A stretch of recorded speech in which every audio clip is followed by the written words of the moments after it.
Hey guys, welcome back to another video. Well, it's that time again when we start looking at how the market is doing to see which direction the rates are moving, what is happening with volumes, and what the best areas are for flatbed operators, reefer operators, and dry van operators. This week is an interesting one and a unique week because this week we're seeing the highest rejection rate in 2 years since July of 2022. Now, does that mean the market is getting better? Well, I'm going to tell you what I think about all of this at the end of the video. But for now, let's go ahead and look at the market. Ready? Let's go.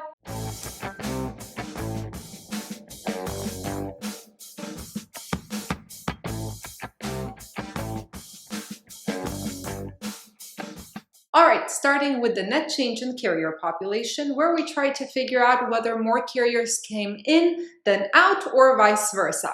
So as of last week, actually we saw a net increase of 199 carriers after a net decrease of 500 plus carriers last week. Next, we have the spot versus contract rates, which compares how much more do contract carriers make than those spot carriers. And of course, it has an effect on the market. So currently, contract carriers are inching closer to what spot carriers get paid, but they are still paid more, actually 56 cents per mile more. Then we have the outbound tender volume index, which is the white line. The blue line is comparing to 2023. And as usual, pretty much this whole year, the volumes are higher than they have been in 2023 in the general market.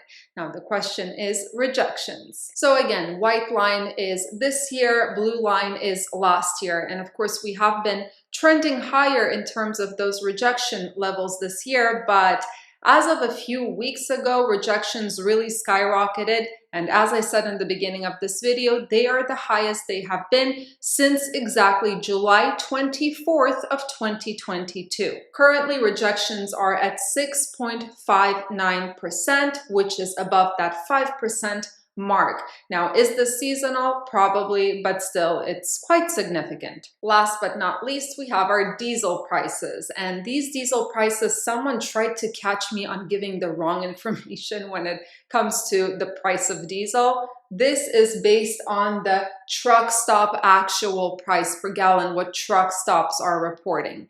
Now, diesel prices have been unfortunately going up consistently over the past few weeks, I would say. And currently they're at $3.87 per gallon on a national average. All right, now let's talk about spot market conditions, starting with those dry vans. And as a reminder, all of this data that I put in the chart comes from FTR Intel. So rate per mile last week when I didn't do a market update was $2 per mile on the spot market in average. This week, we saw a 5-cent increase to $2.05 per mile on average for dry vans. Now, year over rate, this should be red. The rates are actually down 0.5%. Now, over 5 years, rates are down 11% for dry vans on the spot market.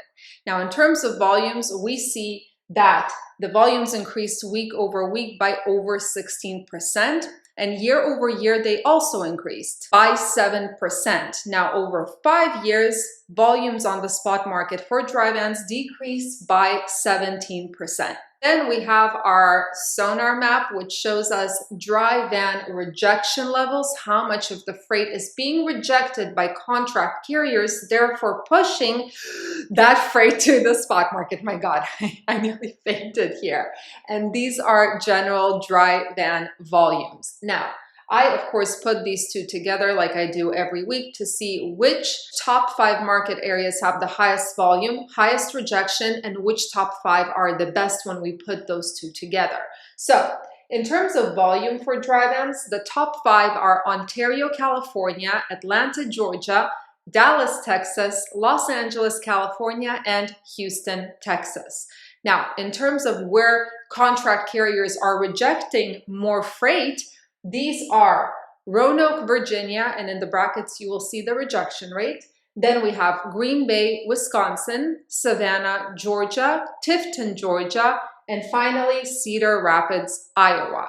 None of these tell us which markets are the best for dry vans, but when you put the volumes and rejections in a particular market together to see how much loads actually trickle down to the spot market, that's how you get the top 5 best market areas for dry vans. Those are Ontario, California, Atlanta, Georgia, Los Angeles, California, Dallas, Texas, and Houston, Texas. All right, next we have the spot market conditions for reefers. So reefers last week saw an average of $2.44 per mile on the spot market, and it pretty much did not change. There was a slight one, but it's so insignificant that it pretty much did not change. Now, year over year, rates are actually down 2%. And over the last 5 years, rates for reefers on the spot market are down 9%. Now, what about reefer volumes? Well, week over week, reefer volumes are up 14%, and year over year, they're up 1%. So we're doing a little bit better than last year. Now, in terms of the 5-year average, reefer volumes on the spot market are still down 24%. Then we have the same sonar map for reefers. We have our rejections, we have our volumes in the general freight market, and then we have our top 5. I realized I had the dry van thing under the reefer, but the top 5 volume market areas for reefers are Joplin, Missouri, Allentown, Pennsylvania, Lakeland, Florida, Joliet, Illinois, and finally Atlanta, Georgia.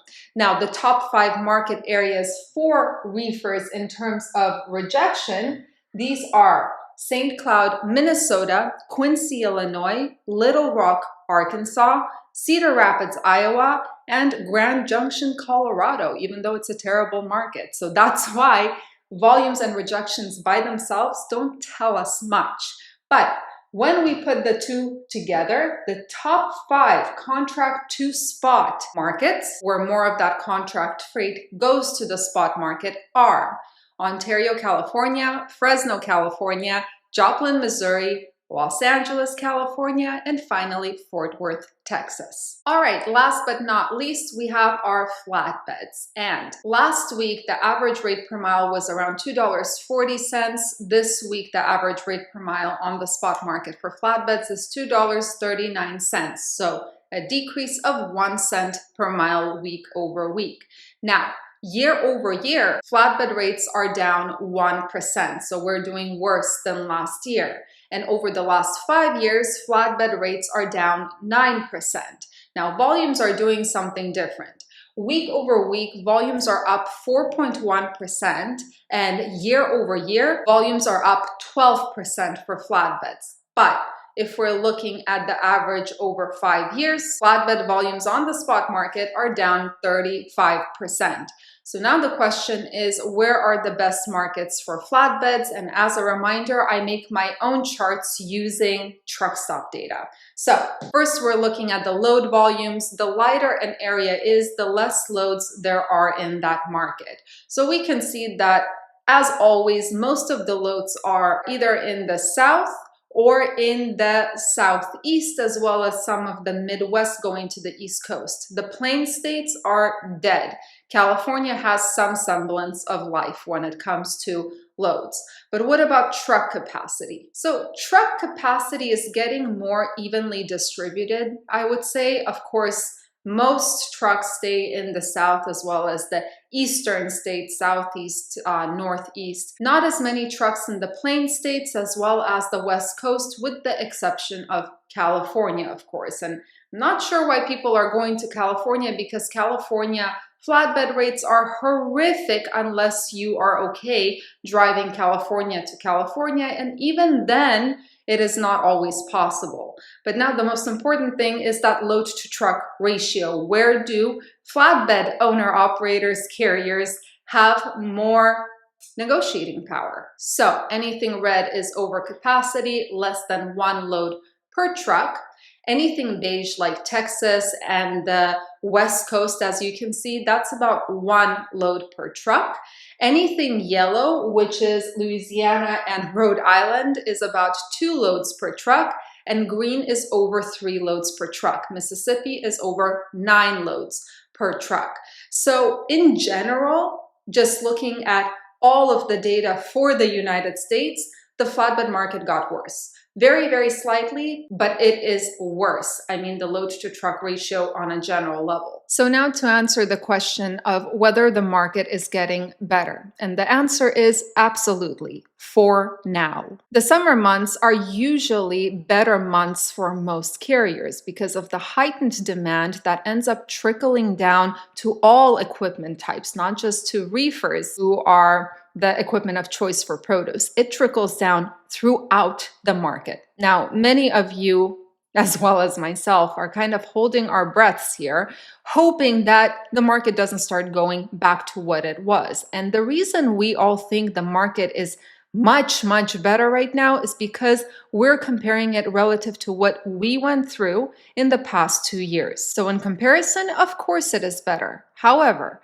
let me remind you that for all three equipment types on the spot market, both rates and volumes are lower than the 5-year average. Now, of course, the 5-year average includes that crazy few years where COVID hit. But even if we're comparing just to last year, year over year, rates for all three equipment types are lower than last year, even though the volumes are higher. What that means is that there is still too much capacity. And the reason the market right now is kind of seeing a pickup is because that capacity is being diluted by the increased demand, which is seasonal. So as I always say, always hope and pray for the best, but always be prepared for challenges. And that's what I'm going to do.